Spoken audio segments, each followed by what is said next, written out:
დაკავებულია სახელმწიფო უსაფრთხოების სამსახურის ყოფილი უფროსი გრიგოლ ლილუაშვილი, რომელსაც ბრალად ედება ქრთამის აღება ჩვენს წარმოებაში არსებულ რამდენიმე სისხლის სამართლის საქმეში.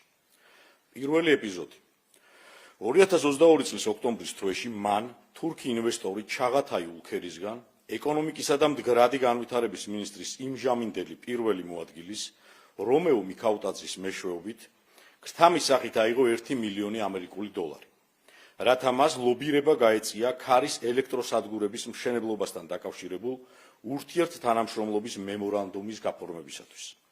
მეორე ეპიზოდი 2022 წლის თებერვლის თვეში ამ შემთხვევაშიც რომეო მიქაუტაძის მეშვეობით კომპანია ექსპრეს სერვისი 2008-ის დამფუძნებელ გიორგი ხაჟალიას გაზიფიკაციის ტენდერებში დახმარების სანაცვლოდ მოსთხოვა და გამოართვა 1.500.000 ლარი.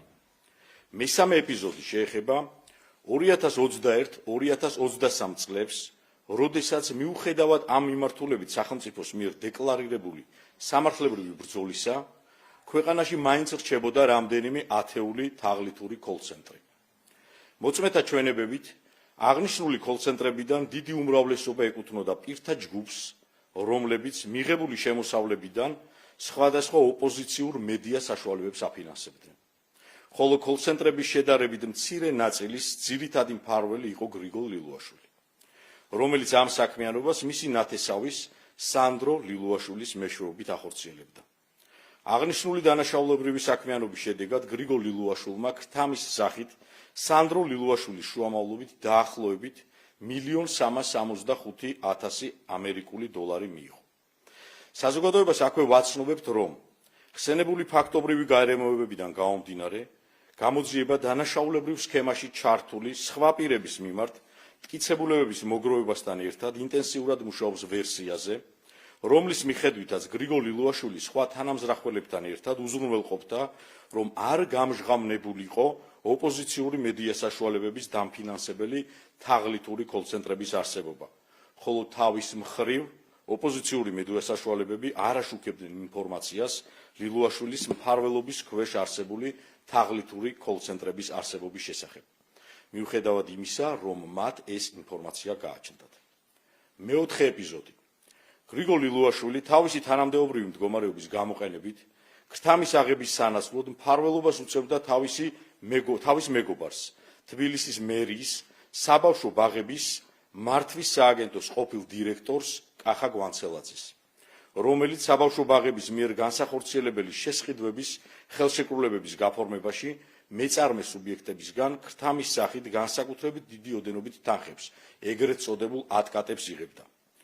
ლილუაშვილი გვანცელაძის ხსენებულ დანაშაულებრივ სქემაში კახაბერ გვანცელაძეს ჩართული ჰყავდა სააგენტოს ფინანსური აღრიცხვისა და გაანგარიშების, ასევე მონიტორინგის თანამშრომლები. ყველა მათგანის მიმართ გამოტანილია დადგენილება ბრალდებულის სახით სისხლის სამართლებრივი პასუხისმგებლობის შესახებ. სისხლის სამართლის საქმეზე ჩატარებული ასეულობით საგამოძიებო მოქმედება. მათ შორის დაკითხულნი არიან მოწმეები, რომელთა ჩვენებებითაც დასტურდება გრიგოლ ლილუაშვილის და სხვათა მიერ დანაშაულის ჩადენის ფაქტი. ასევე ამოღებულია დანაშაულის დამადასტურებელი სხვადასხვა მტკიცებულება, მათ შორის ვიდეო და აუდიო ჩანაწერები. გრიგოლ ლილუაშვილს ბრალი ედება საქართველოს სისხლის სამართლის კოდექსის 328 მუხლის მეორე ნაწილის გექვეპუნქტით და მესამე ნაწილის ექვეპუნქტით, რაც წინასწარი შეთანხმებით ჯგუფის მიერ განსაკუთრებით დიდი ოდენობით ქრთამის აღებას გულისხმობს და სასჯელის სახით 11-დან 15 წლამდე თავისუფლების აღკვეთას ითვალისწინებს. პროკურატურა ბრალდებულისათვის აღკვეთის ღონისძიების სახით პატიმრობის შეფარდების შესახებ სასამართლოს კანონით დადგენილ ვადაში მიმართავს. საქმეზე გამოძიება გრძელდება გრიგოლ ლილუაშვილის მიერ ჩადენილი სხვა დანაშაულების გამოვლენის და მასთან ერთად სავარაუდო დანაშაულში მონაწილე პირების დადგენა დაკავების მიზნით. ქართველი სამართალდამცველები ვაგრძელებთ კორუფციასთან ბრძოლას მისი ისტორიულ მინიმუმამდე დაყვანის და მაქსიმალური პრევენციის მიზნით.